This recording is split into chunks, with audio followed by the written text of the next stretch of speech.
Buenas compañeros y tutor, a continuación vamos a desarrollar la fase 1 de reconocimiento de nivel de la asignatura Diseño de base de datos. Mi nombre es John Jaime Lucumí Castro, soy de Santiago de Cali, tengo 39 años, realicé 7 semestres de ingeniería mecánica y ahora llevo cursado 5 semestres de ingeniería en sistemas. En el momento de mi trabajo no estoy involucrado con las TIC, pero realizo algo de programación en AutoCAD en el lenguaje de Autolids. Bueno, vamos a empezar ilustrando la evolución que ha tenido la base de datos desde su aparición, para lo cual vamos a explicar la siguiente línea del tiempo. Comenzamos en los años 50 con el almacenamiento inicial, donde aparecen las tarjetas perforadas y las cintas magnéticas. Luego pasamos a los años 60 con las bases de datos jerárquicas, donde estas estructuras organizan los datos en una forma de árbol, donde cada registro tiene un único padre, lo que limitaba la flexibilidad y hacía que sea más difícil manejar las relaciones. Nos adentramos en los años 70, donde surgieron las bases de datos relacionales. Edgar F. Cook propone el modelo relacional y estas bases de datos organizan los datos en tablas o relaciones. Empresas como Oracle popularizaron este modelo. En los años 80 se da la expansión de la base de datos relacionales, donde el lenguaje de base de datos que se utilizaba para el proyecto System Earth evolucionó al hoy extendido lenguaje SQL, donde se vio una mejora en optimización de consultas y almacenamiento. En los 90 las investigaciones en base de datos evolucionó hacia las bases de datos orientadas a objetos, las cuales trabajan con arquitecturas cliente-servidor y bases de datos distribuidas. De esta forma surgieron herramientas cotidianas como Excel y Asana.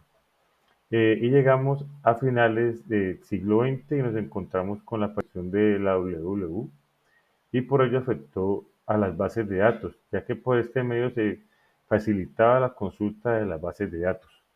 Y por último, el presente y futura base de datos, nos encontramos con la Big Data, las bases de datos en las nubes y las bases de datos autónomas más conocidas como AI, inteligencia artificial. Ahora pasamos a los conceptos seleccionados, de los cuales tenemos tratamiento automático, que se refiere a que son las propias máquinas las que realizan las tareas de captura, proceso y presentación de la información. Tenemos también los sistemas de gestión de base de datos relacionales, también conocidos como RDBS, que es un programa que se usa para crear, actualizar y administrar bases de datos relacionales. Algunos de los RDBMS más conocidos son los que aparecen en la imagen. Y tenemos por último la base de datos orientada a objetos. Es donde se almacenan datos como objetos de manera similar a como ciertos lenguajes de programación gestionan los datos.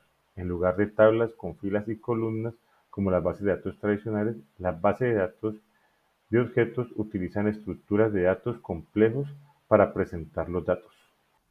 Pasamos ahora a las tendencias, la cual investigué sobre las bases de datos multimodelo, que son sistemas que soportan múltiples tipos de modelos de datos dentro de una misma base de datos, permitiendo almacenar y consultar datos en diferentes formatos, sin necesidad de usar múltiples motores de base de datos.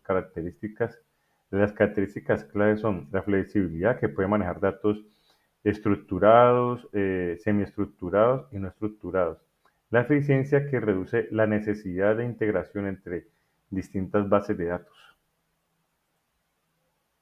En esta diapositiva tenemos un ejemplo del uso de base de datos, el cual tomé de las plataformas de comercio eléctrico como lo son Amazon, Temu, Express, eBay, etc. Porque las bases de datos que almacenan información sobre productos, incluyendo nombres, precios, descripciones, imágenes y stock disponibles, además de usuarios y pedidos, consultas rápidas, transacciones seguras y recomendaciones personalizadas. Para finalizar, las conclusiones, donde tenemos la historia de las bases de datos que muestra una transición desde modelos rígidos y centralizados hacia sistemas flexibles, descentralizados y optimizados para la era digital, permitiendo aplicaciones más dinámicas y globales. También tenemos que las bases de datos han sido clave en la transformación digital y seguirán evolucionando para adaptarse a nuevas tecnologías y necesidades del mundo moderno. Y por último, tenemos las bases de datos con herramientas que son unas herramientas fundamentales en almacenamiento y gestión de información en casi todos los sectores, desde empresas hasta aplicaciones móviles y servicios en la nube. Y con esto finalizamos. Muchas gracias y hasta un próximo video.